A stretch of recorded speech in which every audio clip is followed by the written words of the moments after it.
kami hadir bersama orang tua kita dengan mengambil tagline menuju Pasangkayu Menarang. Mengapa itu Menarang? Karena daerah ini kita ingin maju, kita ingin bangun agar maju, sejajar bahkan melebihi daerah lain.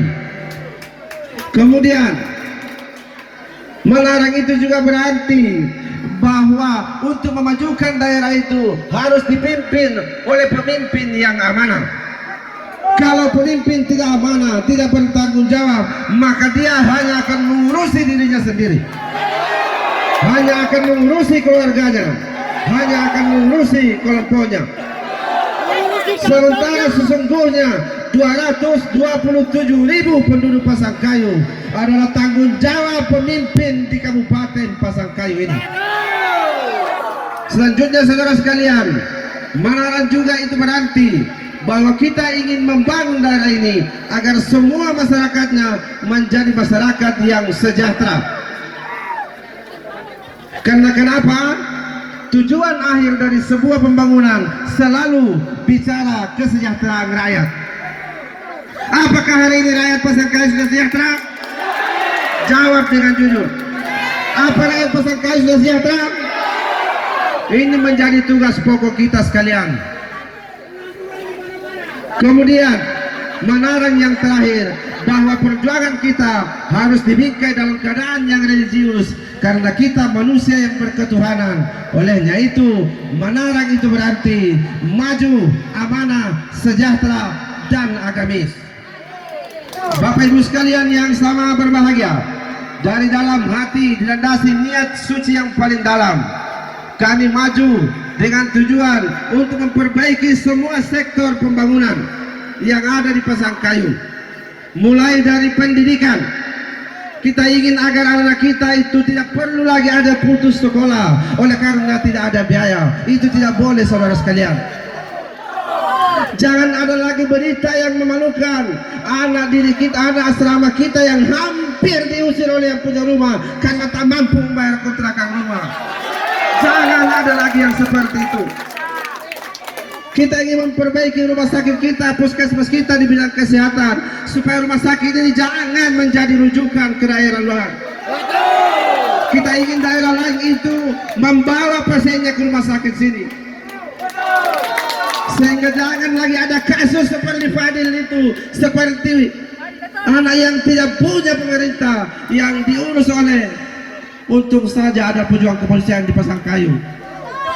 Janganlah ada seperti keluarga saya di Sarjo yang kemudian pergi ke Makassar untuk mengurus karena adanya kanker di tubuhnya, kemudian dia meninggal di sana karena seperti orang tak terurus dan tidak punya pemerintah. Kita hadir untuk memperbaiki semuanya ini. Olehnya itu saudara sekalian, perjuangan kita ini saya meyakini akan diridhoi oleh Tuhan yang Maha Kuasa. Olehnya itu di bidang lain kita ingin memperbaiki pertanian kita, sehingga jangan ada lagi sawah di Randomayang itu dan sawah di Bambalamoto dari tempat lain tidak pernah digarap 10 tahun oleh karena irigasi tidak bisa diperbaiki. Pemerintah berkewajiban memperbaiki irigasi demi kesejahteraan rakyatnya. Kalau airnya tidak ada, mana mungkin sawah-sawah ini bisa kita buka saudara sekalian. Kita tidak ingin lagi ada ibu-ibu di suatu daerah yang setiap hari bekerja seperti laki-laki, pergi mengambil batu gunung untuk kemudian dijual hanya untuk mencari susam nasi. Ini tidak boleh lagi. Tuhan memberikan sumber daya alam yang begitu besar kepada Pasangkayu, kita tinggal memperbaikinya saudara sekalian. Olehnya itu bantu kami, bantu kita, mari kita jalan persatuan supaya perjuangan ini kita menangkan. Karena kita berkomitmen bersama, begitu kita berhasil maka kita berjuang bersama untuk memperbaiki semua sektor saudara sekalian. Di bidang perekonomian, kita tidak ingin ada pasar-pasar kita lagi yang sunyi. Begitu kios-kios terbuka tak ada datang pembeli. Bagaimana mungkin pembeli itu datang di tempat itu ketika isi kantongnya itu kosong saudara sekalian. Kita harus fokus kepada semua ini. Kemudian kita tidak ingin lagi Terlalu banyak generasi kita yang pengangguran, bahkan pergi ke tempat lain mencari kerja karena lapangan kerja tidak tersedia di sini. Akibatnya apa? Banyak generasi muda kita yang mengambil pekerjaan salah. Kalau saudara ke Indomaret jalan-jalan, Anda akan temukan bahwa yang mengisi penjara di sana itu kebanyakan generasi muda karena kasus narkoba. Mengapa dia narkoba? Oleh karena tidak ada dalam pekerjaan yang bisa dikerjakan. Jangan lagi ada generasi kita yang melakukan seperti ini, pekerjaan yang tidak disukai oleh negara, yang melanggar peraturan hukum kita. Olehnya itu kita harus berkomitmen bersama bahwa lapangan pekerjaan harus tersedia supaya pekerjaan yang haram seperti ini jangan dikerjakan lagi oleh generasi muda kita, karena itu merusak kita semua dan generasi kita akan datang. Bagaimana mungkin kita bisa sejahtera kalau generasi kita melakukan pekerjaan ini seperti ini, saudara sekalian? Olehnya itu kehadiran kami selalu katakan di dalam dasinya yang suci bahwa semua yang seperti ini kita akan perbaiki.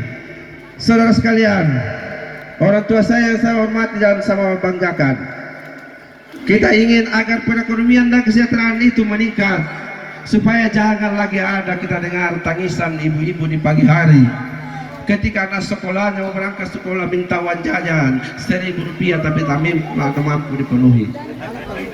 Jangan ada lagi tangisan ibu-ibu di malam hari oleh karena ada bayinya yang sementara menangis dan tak mampu membelikan susu. Ini semua tanggung jawab kita. Dan pelopor pembangunan, saudara sekalian, pelopor perbaikan perekonomian itu ada di tangan pemimpinnya. Pemimpin harus menjadi ujung tombak supaya diikuti masyarakatnya secara keseluruhan, sehingga kesejahteraan itu bisa ditingkatkan. Siapa kita? 9 Desember. Saudara-saudara sekalian yang sangat berbahagia, hari ini kita hadir di sini walaupun di tengah terik panas matahari, tidak menurunkan semangat kita. Bahkan ada ibu-ibu, ada orang tua, ada pemuda di sana yang sudah kepanasan. Semua masih mendengar apa yang kita sampaikan hari ini. Oleh karena cahaya matahari yang hadir ini betul-betul membakar semangat kita sehingga menyala-nyala, dan kita akan berjuang bersama-sama sampai kemenangan itu diraih. Allahu Akbar. Kapan kemenangan itu diraih, saudara sekalian? Bukan pada 9 Desember, tetapi ketika kita sudah dilantik dan masyarakat ini sudah bisa ditingkatkan kesejahteraannya, baru kita bisa menang bersama-sama. Saudara sekalian yang sangat berbahagia, dari dalam hati yang suci ini tak satu ujung kuku pun yang tumbuh ini tidak menjadi saksi bahwa persaksiannya itu menyaksikan niat suci kita dalam hati kita. Tak selembar bulu ini pun yang tumbuh yang tidak menyaksikan di dalam bahwa ada niat suci kita untuk memperbaiki daerah ini. Tak setetes keringat pun yang jatuh membasahi bumi pertiwi kalau bukan menjadi persaksian bahwa di dalam ini ada niat suci. Olehnya itu Bapak sekalian, di berbagai tempat saya selalu mengatakan, doakan kami. Kalau kehadiran kami, kemenangan kita bersama bisa membawa perbaikan untuk rakyat banyak, mudah-mudahan kita yang dimenangkan oleh Allah Subhanahu wa taala. Tuhan Maha Kuasa. Tapi kalau kemudian kemenangan kami tidak ada gunanya buat rakyat, mudah-mudahan juga kita tidak menang, karena kita berkomitmen untuk itu. Kalau memang kemenangan kita membawa manfaat untuk Nambaja, mudah-mudahan kita diberikan tanggung jawab itu, saudara sekalian. Apakah saudara sekalian siap menjadi barisan rakyat pendukung APRI? Siap? Mana semuanya? Siapa kita? 9 Desember. Saudara sekalian yang sangat berbahagia, sekarang waktu sudah mau menunjukkan pukul 12. Sebentar lagi akan ada bunyi masjid. Tentu kita akan dibatasi waktu dan masih akan ada pembacaan doa.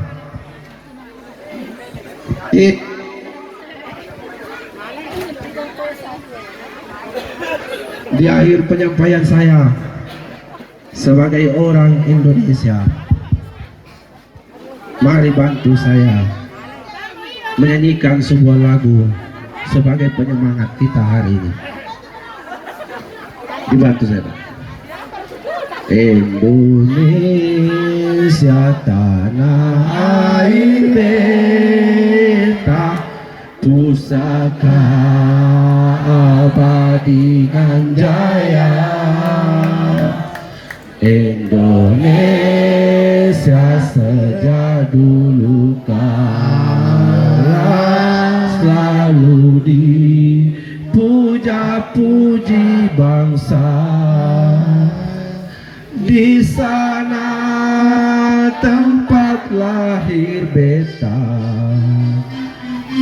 dibuai dibesarkan bunda,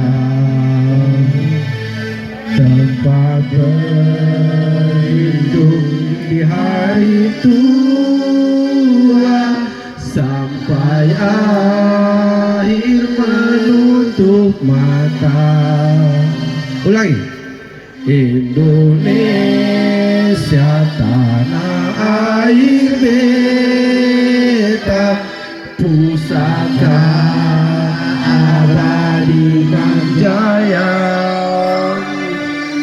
Indonesia sejak dulu kala selalu dipuja-puja bangsa. Di sana tempat lahir beta, dibuai dibesarkan bunda, tempat berlindung di hari tua sampai akhir menutup mata. Siapa kita? 9 Desember. Insyaallah menang. Billahi taufiq wal hidayah. Wassalamualaikum warahmatullahi wabarakatuh.